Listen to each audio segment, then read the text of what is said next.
Hello, my name is Clark, and I want to tell you about my dream. Ever since I was a little boy, I have always been fascinated by the English language. I would hear people speaking English in movies, on the radio, and even on the streets, and it sounded so beautiful and exciting to me. I imagined what it would be like to speak English fluently, to understand everything, and to communicate with people from all around the world. This dream stayed with me as I grew older. I dream of traveling to different countries, places where English is spoken. I imagine walking down the streets of London, visiting the museums, talking to the locals, and understanding everything they say. I want to explore New York City, see the tall buildings, and ask for directions without feeling nervous or confused. In my dream, I see myself ordering food in a restaurant, chatting with people at the bus stop, and feeling confident in every conversation. But it's not just about traveling for me. I also dream of making new friends who speak English. I think about how amazing it would be to have friends from different parts of the world, friends who can teach me about their cultures, their traditions, and their lives. I want to be able to talk to them, laugh with them, and share stories with them in English. I believe that learning English will open the door to so many new friendships and connections. Another big part of my dream is getting a good job. I know that speaking English well can help me achieve this.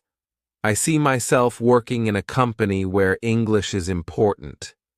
Maybe I'm in a meeting with people from different countries and we're all speaking English to understand each other. Or perhaps I'm writing emails, giving presentations, or helping customers, all in English. I know that being able to speak English can help me grow in my career, earn more money, and have a better life. Every time I think about my dream, I feel excited and motivated. I know that learning English will take time, and it won't always be easy. But I also know that it's worth it. The idea of being able to travel, make friends, and succeed in my career makes me want to work hard and never give up. I believe that one day I will speak English well, and my dream will come true. And when that day comes, I will look back and be proud of the journey I took to get there. When I first decided to learn English, I knew I had to start with the basics. Like building a house, I needed to lay a strong foundation before anything else. For me, that foundation was the English alphabet. I remember sitting down with a notebook and a pencil, feeling both excited and a little nervous. I opened a page and began with the first letter, A. A, I said out loud as I carefully wrote it down. It felt strange at first, but I kept going. B, C, D, one by one, I wrote each letter. I took my time with each one, making sure I got the shape right. Sometimes I would say the letter's name over and over in my head as I wrote it, A, B, C, trying to memorize how each letter looked and sounded. At first, it was challenging to remember all the letters.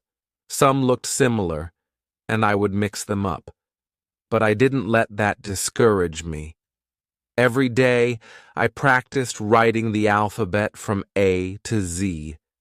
I would fill pages in my notebook, writing the letters over and over again. I used different colors to make it fun and to help me remember better. I even made little songs to remember the order of the letters.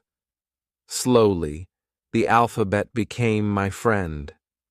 I no longer had to think hard about it. When I saw a letter, I knew exactly what it was. Once I felt confident with the alphabet, I knew it was time to take the next step, learning simple words. I started with words that I would use every day like hello, thank you, and goodbye. These were words that I had heard many times before, but now I wanted to understand them and say them correctly. Hello? I said to myself, repeating the word until it felt natural. I practiced saying it in the morning when I woke up. I said it to myself in the mirror. Hello, Clark? I imagined greeting people on the street, starting conversations with a simple hello. Next, I practiced thank you. This was an important word because I knew I would use it often. I practiced saying thank you for everything. When someone held the door for me, I would say thank you in my mind, even if I didn't say it out loud. I wanted to make sure that when the time came, I would say it confidently and clearly. Finally, there was goodbye. I imagined all the situations where I would need to say goodbye to someone. I practiced it just like I did with hello and thank you. I would pretend to end a phone call and say, goodbye, see you later. I wanted to be ready for any situation. Every day I practiced these words.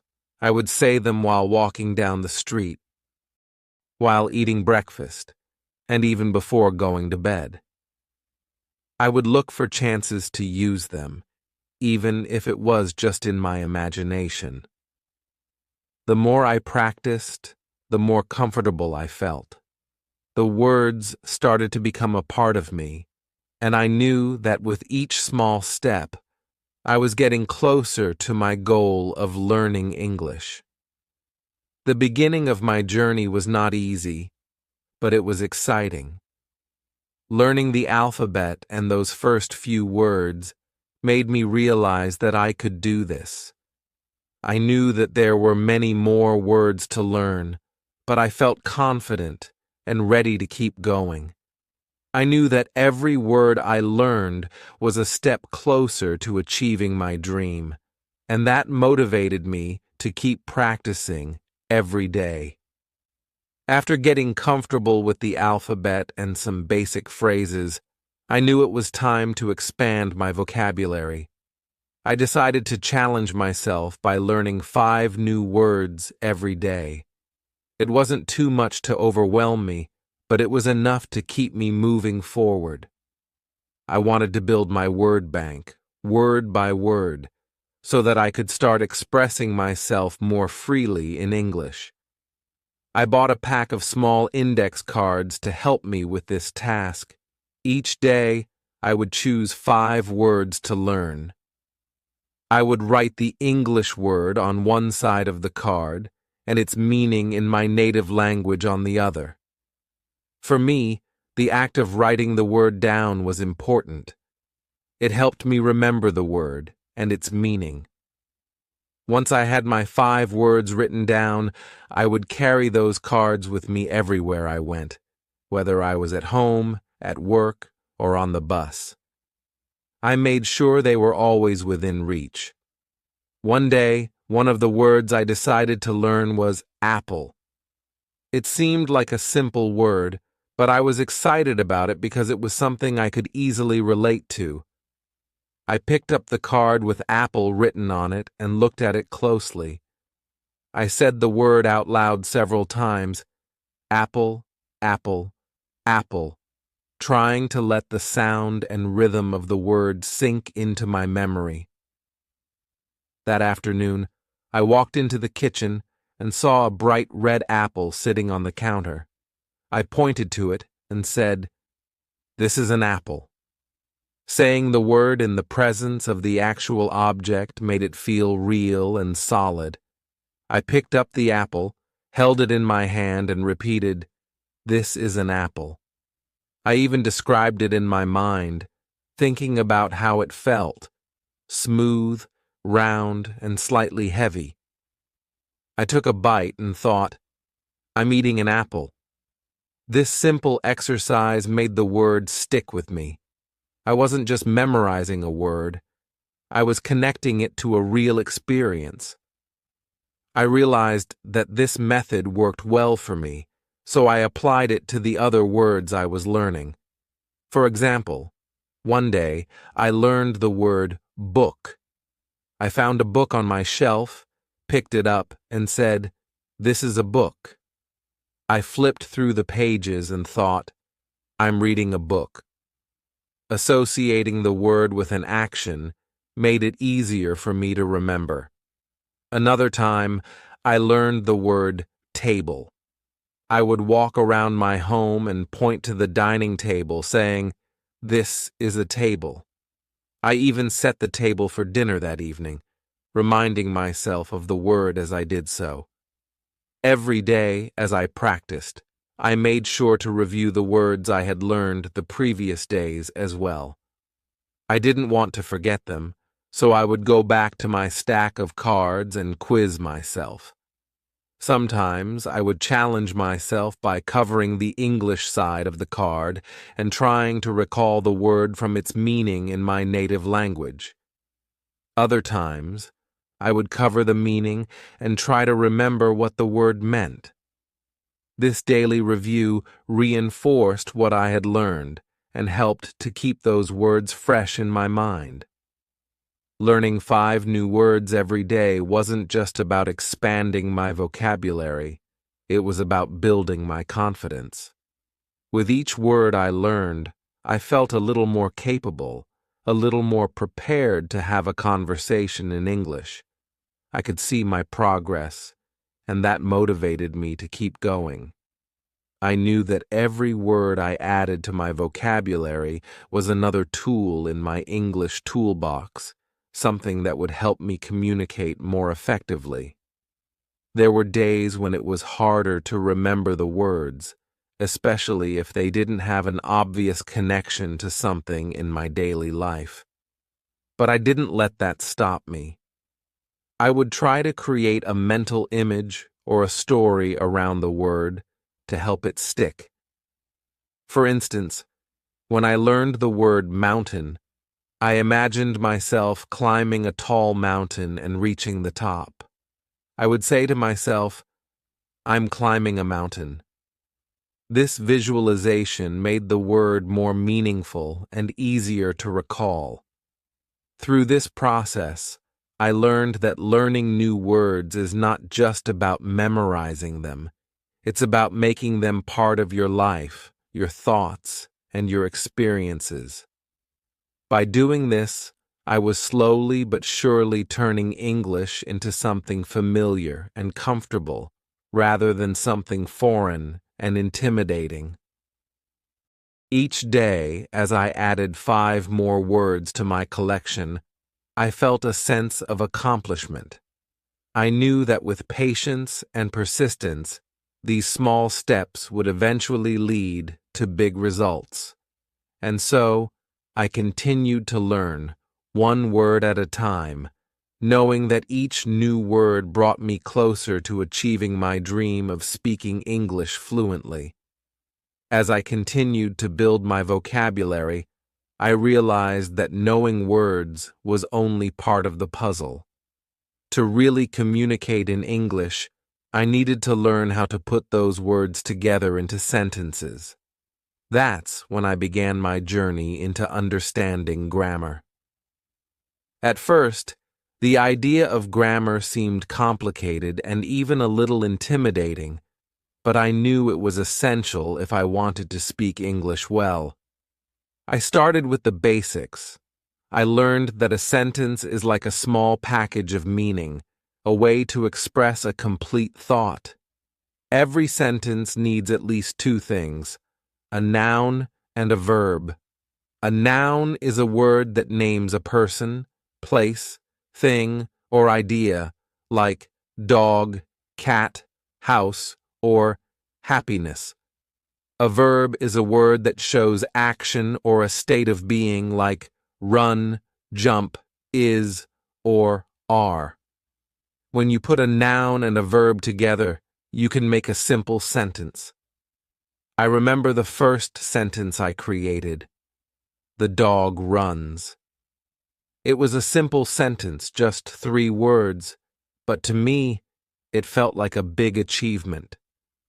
I was amazed that I could take 2 words I had learned separately, dog and run, and combine them to say something meaningful.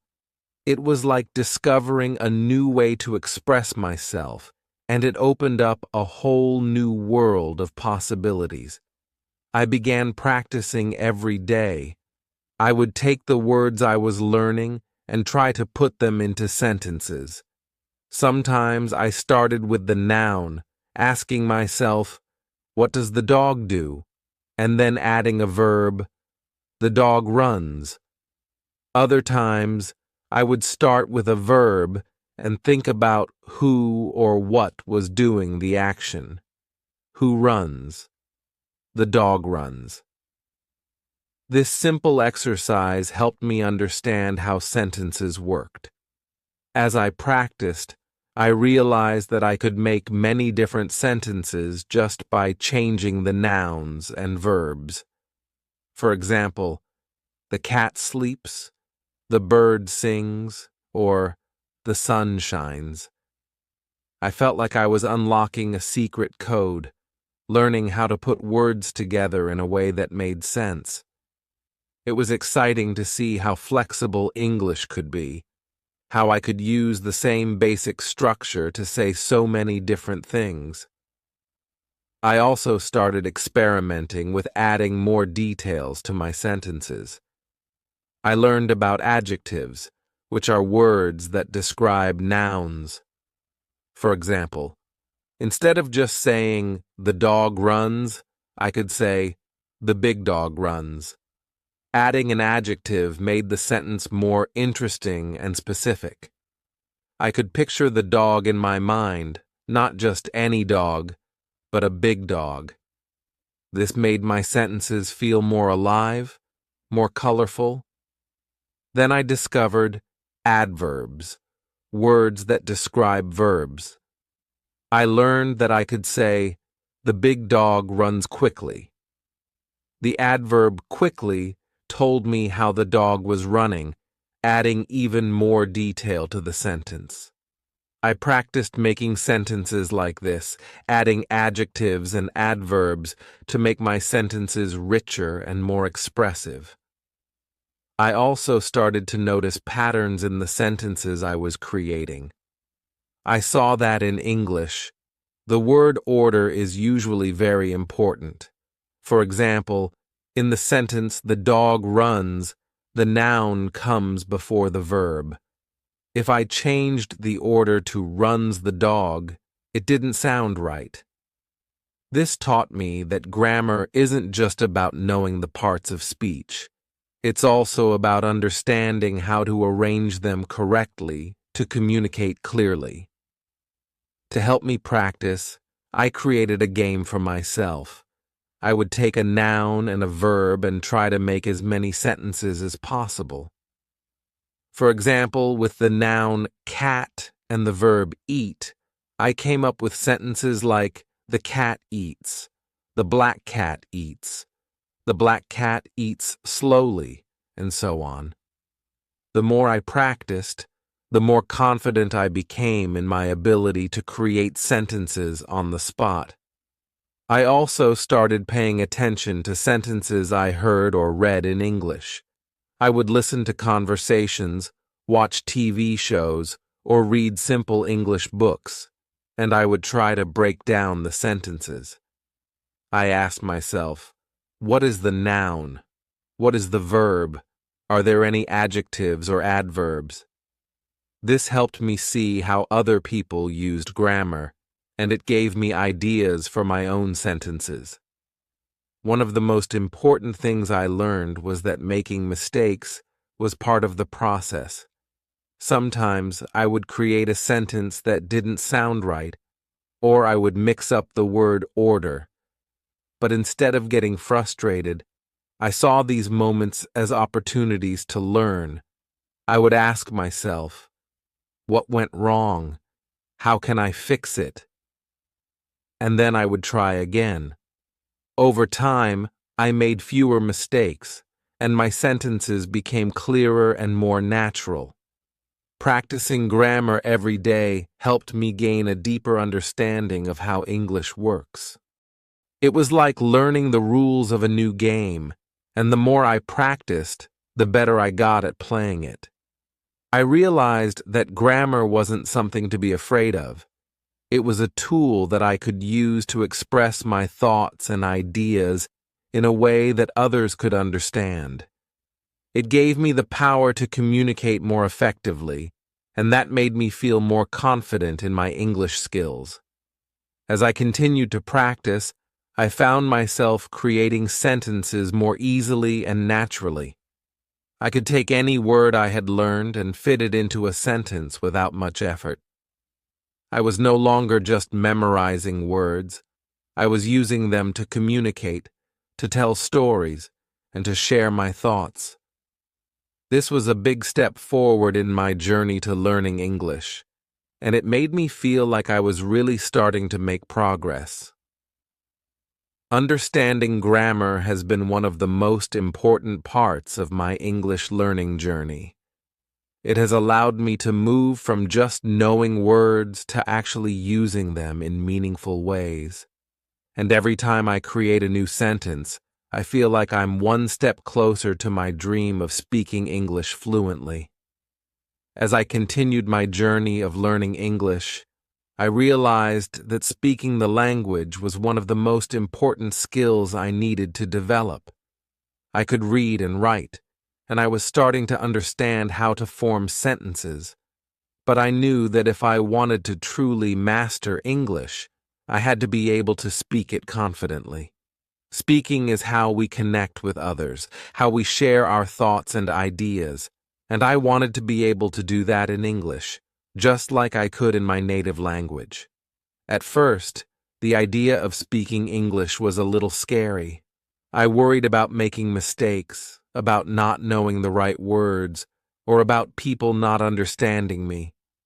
But I reminded myself that practice was the key to improvement. So I decided to start small and work my way up. One of the first steps I took was to practice speaking with my friends. I was fortunate to have a few friends who were also learning English, so we decided to help each other out. We would meet up regularly, sometimes over coffee or during a walk in the park, and we would try to have simple conversations in English. We would start with greetings like, "How are you?" or "Good morning," and gradually move on to more complex sentences. I remember one day my friend Sarah greeted me with a big smile and said, "How are you today, Clark?" I took a deep breath and replied, "I'm fine, thank you." It was a short exchange, just a few words, but it felt like a big accomplishment to me. We continued our conversation, keeping it simple, but I felt proud every time I was able to respond in English without hesitating too much. We would often repeat these conversations, using the same phrases over and over until they felt natural. Practicing with friends was helpful because it made speaking English feel less intimidating. We laughed off our mistakes, corrected each other gently, and encouraged one another to keep trying. We knew we were all learning, and that made it easier to take risks and push ourselves. I learned that making mistakes was okay. It was all part of the learning process, but I didn't stop there. I knew that to get better, I needed to practice speaking English as often as possible, even when I was alone. So, I started talking to myself in English. It might sound strange, but it was a great way to build confidence and fluency. I would describe my day, talk about what I was doing, or even have imaginary conversations with myself. For example, While making breakfast, I might say, I'm making eggs for breakfast, or I need to buy more bread. These simple sentences helped me think in English, and over time, speaking became more automatic. I would also use English to describe things around me. If I saw a tree, I would say, "That's a tall tree," or if I was walking in the park, I might say, "The sun is shining brightly today." By doing this, I was practicing how to put words together in a natural way, and it helped me get used to forming sentences on the spot. Sometimes I would practice by imagining different scenarios where I might need to speak English. I would pretend I was in a store, asking for help. "Excuse me, where can I find the milk?" Or I would imagine ordering food at a restaurant. "I would like a pizza, please." This kind of role-playing made me feel more prepared for real-life situations. It gave me the confidence to speak up when I actually found myself in those situations. Another technique I found helpful was to mimic what I heard in English. I would watch English movies, listen to English songs, or follow along with English podcasts, and I would try to repeat what I heard. If I heard a character in a movie say, "I'm happy to see you," I would pause and say it myself, copying the way they said it.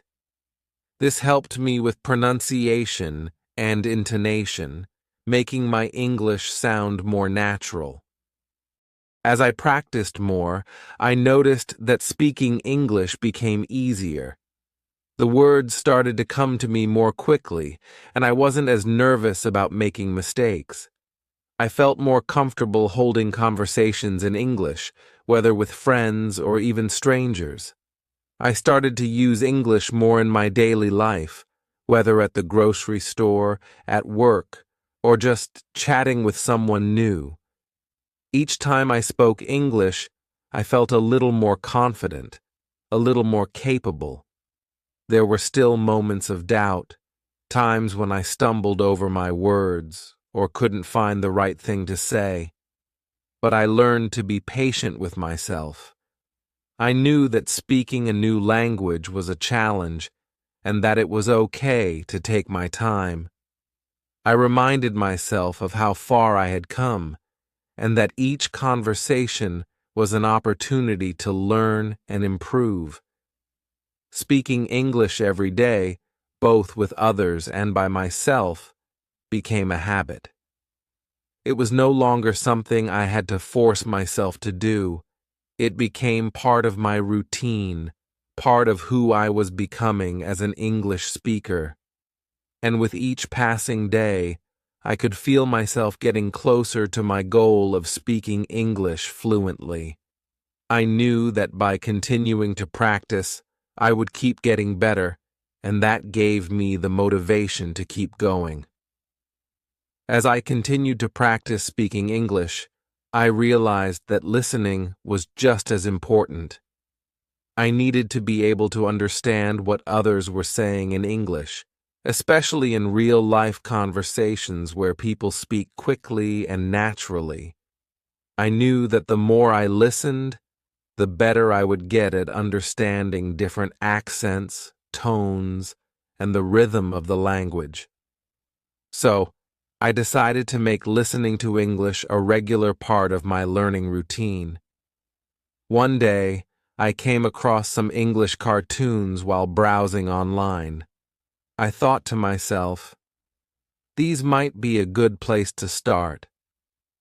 Cartoons are often designed for children, so the language used is usually simple and easy to follow. The characters speak clearly, and the sentences are short and direct. I decided to give it a try. I started by watching a cartoon that I used to enjoy in my native language. I found the English version and began to watch it. At first, it felt a little strange to hear the characters speaking in English, but as I kept watching, I started to get used to it. I noticed that I could understand more than I expected, and this gave me a boost of confidence. The colorful visuals and simple storylines made it easier for me to follow along, even if I didn't catch every word. As I watched, I paid close attention to how the characters spoke.